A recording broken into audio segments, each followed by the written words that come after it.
Mi nombre es David, y mi historia comenzó en el lugar más inesperado, los campos de Belén. Era un simple pastor, el menor de 8 hermanos. Mi vida parecía destinada a la rutina de cuidar ovejas, lejos de los ojos del mundo. Pero Dios tenía otros planes, y esos planes comenzaron el día en que el profeta Samuel llegó a nuestra casa. El pueblo de Israel estaba buscando un nuevo líder. Saúl, el primer rey, había perdido el favor de Dios por su desobediencia. Samuel llegó a nuestra aldea, guiado por el mandato divino de ungir al próximo rey. Mis hermanos mayores eran fuertes, altos, guerreros con apariencia de reyes. Uno a uno desfilaron frente a Samuel, y uno a uno, Dios le dijo, no es este. Yo ni siquiera estaba presente. Estaba en los campos, cuidando a las ovejas, cuando mi padre, Jesé, envió a buscarme. Puedo recordar cómo el aire parecía cargado de algo más grande que yo mientras caminaba hacia nuestra casa. Cuando Samuel me vio, Dios le habló claramente, levántate y úngelo, este es. Fue un momento que jamás olvidaré. Samuel derramó el aceite sobre mi cabeza, y en ese instante, sentí el toque del Espíritu de Dios sobre mí. No entendía completamente lo que significaba ser ungido como rey. ¿Cómo podía yo, un simple pastor, liderar a una nación entera? Sin embargo, aprendí que Dios no elige a las personas por su apariencia o posición, sino por lo que hay en su corazón. Allí, en medio de mi juventud e inexperiencia, Dios vio algo que ni siquiera yo podía ver en mí mismo. Volví a los campos después de ese día, cuidando las ovejas como siempre. Pero en mi corazón, algo había cambiado. Cada canción que tocaba en mi arpa, cada batalla que enfrentaba contra osos y leones para proteger mi rebaño, sentía que era una preparación para algo mucho más grande. Fue allí, en los campos, donde comenzó mi viaje, el llamado de Dios a un pastor que se convertiría en el rey de Israel. Lo que no sabía entonces era que este era solo el primer paso en una historia que cambiaría mi vida y la historia de mi pueblo para siempre. El día que me enfrenté a Goliat marcó un antes y un después en mi vida. Aunque aún era joven y solo conocido como un pastor, Dios tenía planes mayores para mí. Recuerdo cómo comenzó todo. Mi padre, Jesé, me envió a llevar provisiones a mis hermanos, quienes formaban parte del ejército de Israel en la guerra contra los filisteos. Lo que encontré al llegar al campamento no era una batalla, sino una escena de temor paralizante. Durante 40 días, un gigante llamado Goliat, un guerrero colosal de los filisteos, había desafiado a los ejércitos de Israel. Su voz resonaba como un trueno, burlándose de nuestro pueblo y, lo peor de todo, blasfemando contra el Dios viviente. Ningún hombre en el ejército de Israel, ni siquiera el rey Saúl, se atrevía a enfrentarlo.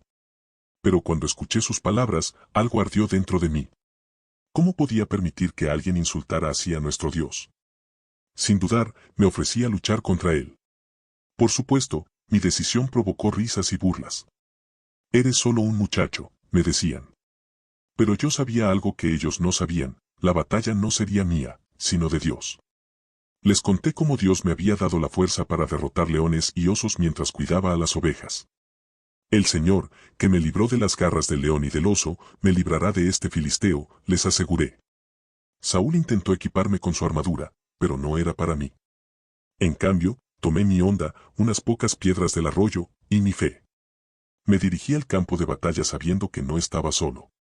Goliat me miró con desprecio, burlándose de mí. Pero yo no tenía miedo. Grité, tú vienes contra mí con espada, lanza y jabalina, pero yo vengo contra ti en el nombre del Señor Todopoderoso. Y entonces, en un movimiento que parecía insignificante para el mundo, lancé una piedra con mi honda. Dios guió esa piedra y golpeó a Goliat justo en la frente. Cayó al suelo, y con su propia espada, terminé la batalla. Fue una victoria no solo para mí, sino para todo Israel. Ese día, Dios demostró que la verdadera fuerza no viene de las armas o la experiencia, sino de la fe en Él. Este triunfo me hizo pasar de ser un pastor desconocido a un héroe nacional. Pero lo que más importaba no era el reconocimiento, sino la certeza de que, cuando confiamos en Dios, no hay gigante que no podamos vencer. Después de derrotar a Goliat, mi vida cambió de manera drástica. Me convertí en un héroe para Israel, y mi nombre estaba en boca de todos. El rey Saúl me llevó a vivir en su palacio y me nombró líder militar. Mis victorias en el campo de batalla aumentaron mi fama, y el pueblo comenzó a cantar, Saúl mató a 1000, pero David a 10.000. Fue un canto que encendió algo oscuro en el corazón de Saúl, celos. Al principio, Pensé que Saúl me veía como un aliado, alguien en quien confiar. Pero pronto sus miradas de aprecio se transformaron en sospechas y odio. Era evidente que mi creciente popularidad lo amenazaba. Una noche, mientras tocaba el arpa para calmar sus tormentos, Saúl lanzó una lanza directamente hacia mí. Logré esquivarla, pero su intención quedó clara: quería matarme. A partir de ese momento, mi vida en el palacio se convirtió en un juego constante de supervivencia. Saúl intentó eliminarme de varias maneras, incluso enviándome a misiones militares extremadamente peligrosas, esperando que muriera en el campo de batalla. Sin embargo, Dios estaba conmigo y cada vez regresaba victorioso. Mi amistad con Jonatán, el hijo de Saúl, fue uno de los pocos rayos de luz en medio de esta tormenta. Jonatán era un amigo leal y valiente, y aunque sabía que su padre me veía como un enemigo, siempre buscó protegerme. Muchas veces, gracias a sus advertencias, pude escapar de las trampas de Saúl. Finalmente, llegó el momento en que no podía quedarme más tiempo cerca del rey. Huir era mi única opción. Dejé el palacio, mi vida cómoda y todo lo que conocía, para convertirme en un fugitivo. Me escondí en el desierto, en cuevas y tierras extranjeras, siempre vigilando mis espaldas.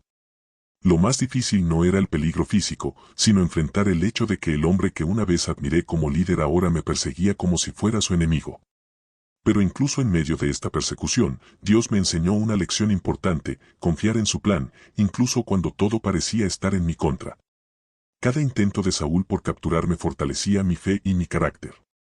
Sabía que, aunque el camino era incierto, Dios me estaba preparando para algo más grande. Así, cada paso que daba en el desierto era un paso hacia el destino que Él había trazado para mí.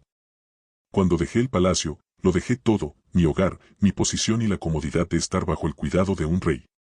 Me convertí en un fugitivo, moviéndome de un lugar a otro, siempre al acecho de los hombres de Saúl. Pero fue en el desierto donde aprendí algunas de las lecciones más importantes de mi vida, forjando mi carácter de maneras que no imaginaba. El desierto no era solo un lugar físico, era un estado de prueba. Me escondía en cuevas, como la de Adulam, y pronto otros hombres comenzaron a unirse a mí. Eran marginados, endeudados y descontentos con la vida. No eran soldados entrenados, sino hombres comunes que buscaban esperanza. Y allí, en medio de la precariedad, me convertí en su líder. Tuve que aprender a guiarlos, a tomar decisiones difíciles y a mantenernos unidos frente a las adversidades. Uno de los momentos más significativos de mi tiempo en el desierto ocurrió cuando tuve la oportunidad de acabar con Saúl. Estábamos escondidos en una cueva en Engadi, y Saúl, sin saberlo, entró a descansar. Mis hombres me susurraron: Dios te ha entregado a tu enemigo, este es tu momento. Pero algo en mi interior sabía que no podía hacerle daño. Saúl era el ungido del Señor, y aunque él me persiguiera, no era mi lugar quitarle la vida. En lugar de eso, corté un pedazo de su manto para demostrarle que había tenido la oportunidad de matarlo, pero no lo hice. Más tarde, enfrenté a Saúl desde la distancia, mostrando el pedazo de tela y diciéndole que no tenía intención de hacerle daño. Saúl, en un momento de remordimiento, lloró y reconoció que yo era más justo que él. Aunque ese momento no detuvo su persecución, reafirmó en mí la necesidad de confiar en Dios para mi justicia y mi protección. El tiempo en el desierto fue difícil. Hubo días en que me sentía agotado y sin esperanza. Pero también fue un tiempo de crecimiento. Allí escribí muchos de los salmos, clamando a Dios en mi desesperación y alabándolo por su fidelidad. Descubrí que, aunque estaba físicamente solo, nunca estaba realmente abandonado. El desierto me preparó para algo más grande.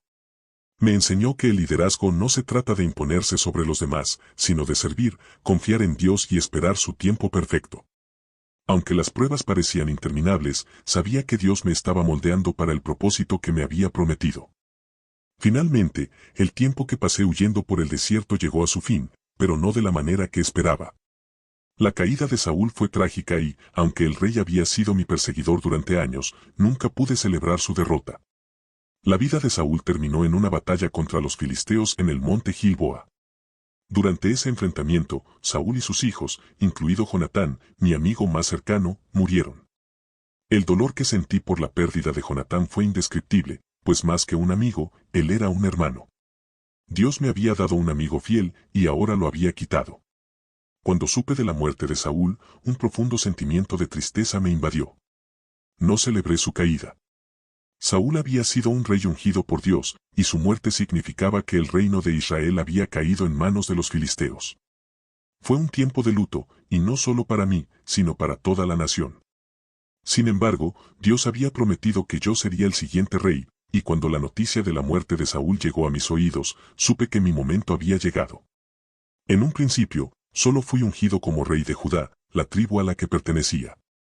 Los hombres de Judá reconocieron mi liderazgo y me coronaron en Hebrón, una ciudad que se había convertido en un refugio seguro para mí durante mis años de huida. Pero el resto de Israel aún seguía dividido, y un hombre llamado Isboset, hijo de Saúl, fue proclamado rey por los seguidores de Saúl. Fue un tiempo de división y guerra civil, ya que los dos bandos luchaban por el control del reino. Durante varios años, las tensiones entre las tribus fueron intensas, pero yo sabía que el camino hacia la unidad y la paz pasaba por la voluntad de Dios.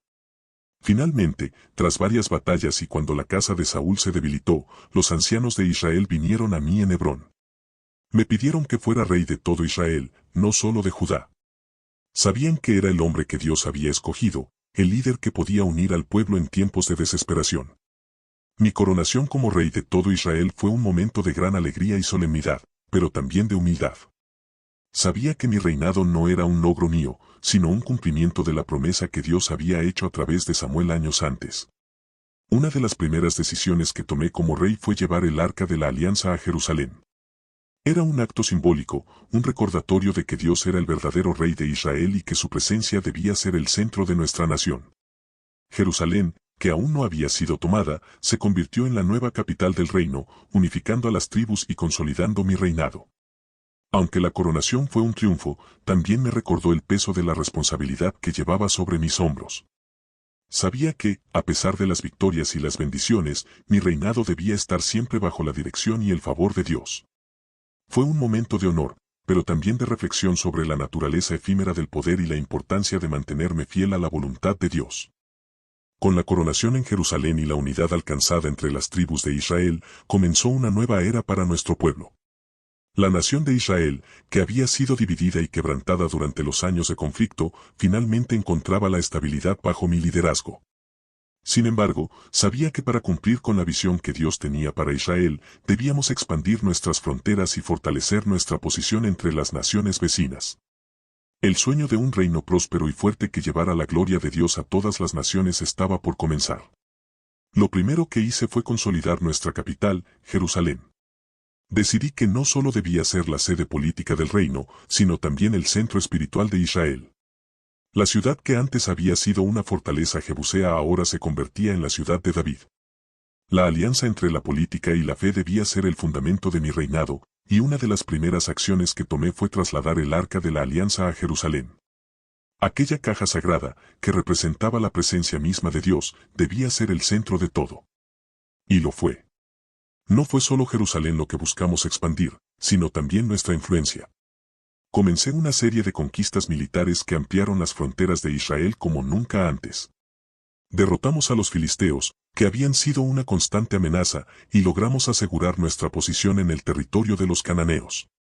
Fue una victoria tras otra, los moabitas, los edomitas y los amonitas fueron derrotados, y el reino de Israel comenzó a florecer en riqueza y poder.